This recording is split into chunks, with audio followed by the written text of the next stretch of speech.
Oui, alors Bertrand le jardinier qui aujourd'hui est un mélange de Casimir, du Père Noël et... Ça va Bertrand? Ça va super bien, bonjour T'as le droit de me regarder, oui. Moi je suis là. Bon.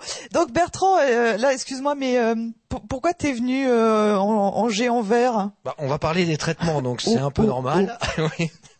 C'est un petit peu normal que je m'habille comme quelqu'un qui va traiter, quoi. Parce qu'il y a un minimum, c'est vrai, quand on utilise des produits phytosanitaires, il y a un minimum pour se préserver des produits, même s'ils sont pas dangereux, parce que là on va parler, la plupart des produits qu'on va évoquer là sont biologiques. Bah oui, c'est ce que j'allais dire. Pourquoi tu t'habilles comme ça? Puisque je vois sur toutes les boîtes produits bio.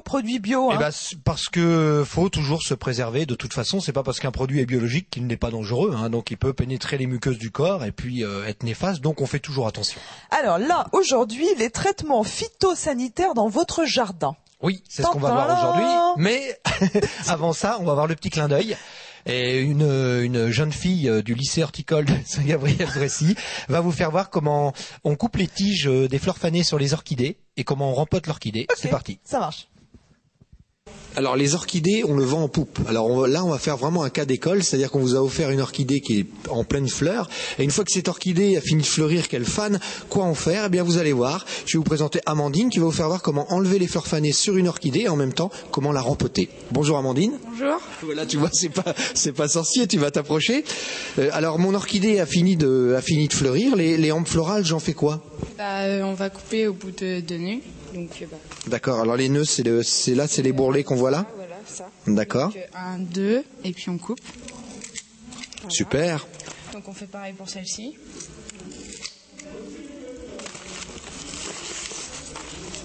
Et pareil pour celle-là.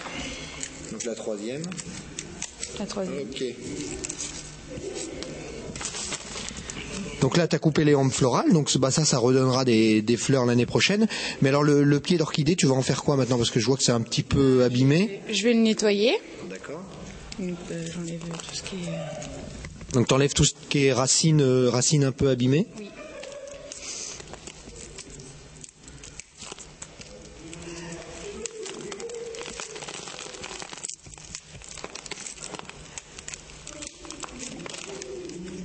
Ok, donc oui, tu peux prendre le sécateur, d'accord.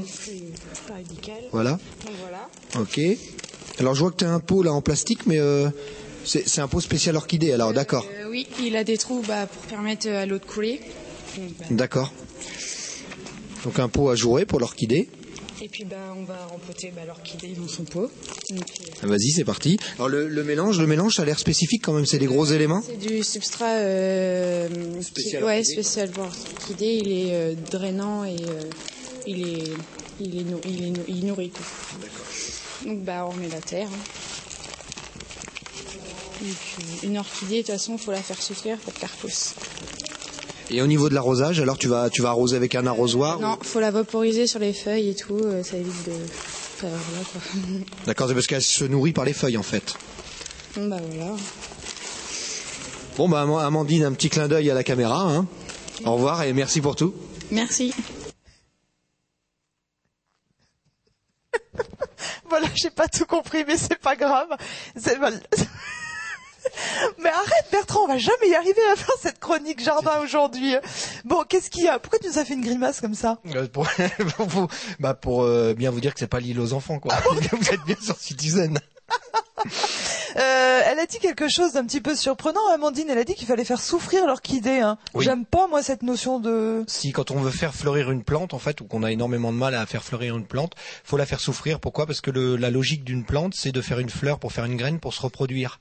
Si tu la mets dans le luxe total, elle a pas du tout envie de se reproduire ni de survivre. Si jamais tu la fais souffrir un peu, à ce moment-là, elle se met à faire des fleurs et à faire le plus vite possible des graines pour se reproduire. C'est un système de survie qu'ont les plantes. Donc plus tu vas faire souffrir une plante, plus tu auras de fleurs. Bon, on dit que les plantes ressemblent aux femmes, c'est pas vrai. Voilà.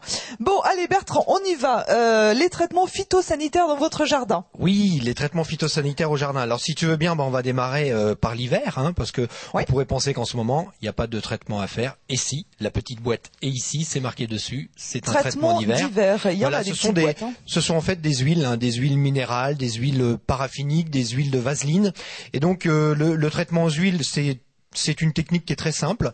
Il suffit quand tes arbres fruitiers ont perdu leurs feuilles, eh bien de vaporiser ces huiles sur le bois. Pourquoi ? Parce que les œufs et les larves d'insectes qui sont nuisibles à ton arbre passent l'hiver dans l'écorce. Donc avec le traitement aux huiles, tu vas déposer un petit film plastique sur ton bois et ça va agir par étouffement, tout simplement. Et donc au printemps, tu vas te retrouver avec des arbres qui sont sains et il n'y aura pas d'éclosion d'œufs dedans, donc de cochenilles, de pucerons et d'autres insectes, même des acariens, quoi. Voilà. Donc c'est assez sympa. Et puis le traitement aux huiles, c'est quelque chose qui est complètement biologique et que tu fais pendant l'hiver dans ton jardin. D'accord. Tu gardes tes gants? Je garde toute l'émission? Oui, je vais garder mes gants. Non, parce qu'il y a un petit bruit, non? Non, c'est pas ça, non, mais voilà. Bon, d'accord, ok. Alors ensuite, moi j'ai en face de moi la bouillie bordelaise. Oui, alors la bouillie bordelaise, ça va être un traitement qu'on va. Elle est là. Oui, elle est ici. C'est un traitement qu'on va faire un petit peu plus tard, la bouillie bordelaise. Alors la bouillie bordelaise, c'est très connu, hein, c'est une bouillie cuprique, c'est-à-dire que c'est à base de cuivre, une bouillie cuprique qui est à base de cuivre, hein, tout simplement. Et donc on sait que le cuivre a un effet fongique, hein, sur les plantes. Donc quand tu traites la bouillie bordelaise, ça laisse un petit produit bleu sur tes végétaux, mais ça va combattre surtout toutes les maladies cryptogamiques, c'est-à-dire la maladie des taches noires, ça va combattre la rouille sur les feuilles, ça va combattre l'oïdium, c'est le blanc, hein, bien souvent on a du blanc sur les feuilles, on appelle ça de l'oïdium. Toutes les maladies qui sont dues de l'oïdium. De l'oïdium, oui. D'accord. Toutes les maladies qui sont dues à un champignon vont pouvoir être combattues avec la bouillie bordelaise. Hein. D'accord. Et la bouillie bordelaise est un produit, alors c'est vrai qu'il peut être légèrement nocif pour la nature, mais en gros ça fait quand même partie des produits biologiques que les gens utilisent régulièrement, quoi. C'est marqué dessus, jardinage. C'est marqué dessus. Bio. Déjà j'aime bien. Voilà. Mais ça on peut en dire un petit mot, hein, du jardinier bio, parce que tu as des produits biologiques qui peuvent être quand même néfastes pour la nature, hein. Je pense notamment à la pyrétrine, c'est un insecticide que tu vas utiliser dans le jardin, on va en parler tout à l'heure, en complément des pièges à phéromones, mais que tu n'utilises pas auprès d'un plan d'eau, hein. C'est marqué sur la boîte. Pourquoi ? Parce que ça peut être néfaste pour les poissons, tout simplement. Donc le produit est biologique, mais faut quand même faire attention et lire attentivement les notices avant de l'utiliser au jardin, quoi, hein. Alors, une autre petite boîte en face de moi, c'est l'insecticide jardin, ornement et potager. Oui, alors ça c'est à base de pyrètre, hein. Donc je viens de te parler du pyrètre qui est un insecticide qui est fait sur une base d'un petit chrysanthème, en fait, c'est une base de plante, hein, que tu vas utiliser en complément de ce qui est ici, c'est le piège à phéromones. Piège à phéromones, c'est quelque chose d'absolument génial. Pourquoi ? Parce que contre le ver des prunes. Voilà, c'est ça. Alors ça marche sur les prunes, ça marche sur les pommes, ça marche sur les poires, sur les cerises.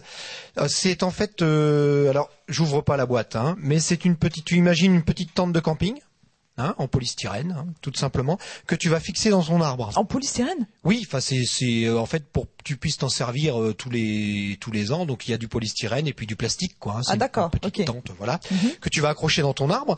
Et tu as des petites cartouches de phéromones, donc ce sont des hormones femelles. Pourquoi ? Parce qu'on ne sait jamais quand est-ce que le carpocaps ou alors même la mouche du cerisier va venir pondre ses œufs dans tes fruits. Tu vois, donc les gens traitaient n'importe comment, ils traitaient 4-5 fois dans l'année sans trop savoir quand traiter. Là, avec le piège à phéromones, tu as des séquences de capture grâce aux odeurs féminines. Et donc, tu captures les mâles et il y a un matin, tu arrives dans ton piège et tu te retrouves avec 4 ou 5 mâles de piégés dans ton piège. Donc, tu sais qu'en fait, oui, mais tu sais que l'accouplement a lieu et qu'ensuite les femelles vont pondre dans tes fruits. Donc, tu sais que c'est le moment propice pour traiter. Donc, tu as des séquences de capture dans tes pièges à phéromones. Moi, je vais le garder. Voilà. On sait jamais, des fois que ça marche. Et ensuite, une fois que tu as tes séquences de capture avec ton piège, eh bien, tu prends ton insecticide biologique et tu ne traites qu'une seule fois dans l'année puisque ton traitement va être hyper efficace. Tu sais que le carpocaps est présent dans tes arbres. Ah, d'accord. C'est vraiment extra, hein. Tu veux toujours pas enlever tes gants? Non, si, je vais enlever mes gants. Ça serait c'était un peu grand pour moi, voilà. Bon, allez, on continue, Bertrand. Alors, qu'est-ce que tu nous as apporté d'autre? Parce que là, du coup, les autres boîtes, elles sont tournées dans l'autre sens, je ne vois pas. Oui, alors on a par la suite, voilà. Alors j'ai apporté aussi un pulvérisateur, hein, à pression préalable. Donc pour tout simplement dire un petit mot des pulvérisateurs. Alors le conseil à donner aux téléspectateurs de jardiniers, c'est qu'un pulvérisateur, ça ne s'utilise que pour une seule sorte de traitement, hein. Tu as beaucoup de gens qui se mettent à traiter dans le jardin. Donc ils traitent une première fois avec un fongicide, ensuite ils traitent avec un désherbant, puis un beau jour ils traitent leurs végétaux et puis ils t'appellent en te disant écoutez, tout a brûlé chez moi, pourtant j'ai utilisé le bon produit, mais en fait il suffirait simplement qu'il reste un petit peu de dépôt. de désherbant dans un pulvérisateur et qu'ensuite tu l'utilises par exemple contre des pucerons sur tes plantes, même si on ça le rase suffit, bien voilà, à brûler. Alors non, on le fait pas, on mélange pas. Vaut mieux avoir 2 pulvérisateurs à la maison, un pour les maladies et un qui va vraiment être utilisé pour le désherbant. On évite de mélanger les produits de traitement avec le désherbant. Hein. On sait que ça crée beaucoup de dégâts. Est-ce que Bertrand, est-ce que c'est l'outil indispensable quand on a un jardin, le pulvérisateur? Ah oui, c'est pratique, c'est pratique. Et alors quand on parle de traitement, pareil, si on peut continuer un petit peu sur le pulvérisateur, il est bien évident que les parasites au jardin s'attaquent toujours aux tissus les plus tendres sur une plante. Donc c'est toujours la face inférieure des feuilles et c'est toujours le bout des jeunes branches. Donc quand tu traites au jardin, tu t'efforces d'aller le plus loin possible au bout des branches parce que les tissus sont tendres, c'est là que les jeunes feuilles poussent. Donc c'est là que les insectes vont se mettre en premier. Et surtout tu traites la face inférieure des feuilles, ça veut dire que tu traites ta plante toujours par le dessous. Hein, voilà. Et donc avec les produits qu'on utilise aussi ici, aussi, tu as les mouillants. Alors les mouillants, c'est très important. C'est quoi? C'est un petit additif que tu vas ajouter à tes produits de traitement pour fixer le produit sur ta plante. Avec le produit et une efficacité la plus longue possible sur les végétaux, parce que bien souvent tu traites, 2 jours après il se met à venir une forte pluie et ça t'emmène tout ton produit. D'accord. Donc le mouillant, lui, va fixer le produit sur les feuilles. Alors Bertrand, on va passer à la question du téléspectateur. Avec plaisir, oui. Vous le savez, si vous souhaitez poser une question à Bertrand, vous n'hésitez pas. Vous allez avec l'adresse mail, je vais y arriver, internet donc de Citizen Télé. Voilà, vous avez même l'adresse postale et rédaction@citizentélé.com. Alors là, Bertrand, c'est Eliane. C'est Eliane qui a un magnifique arbuste de 80 cm de haut. Elle a fait une bouture qui a fleuri l'été dernier.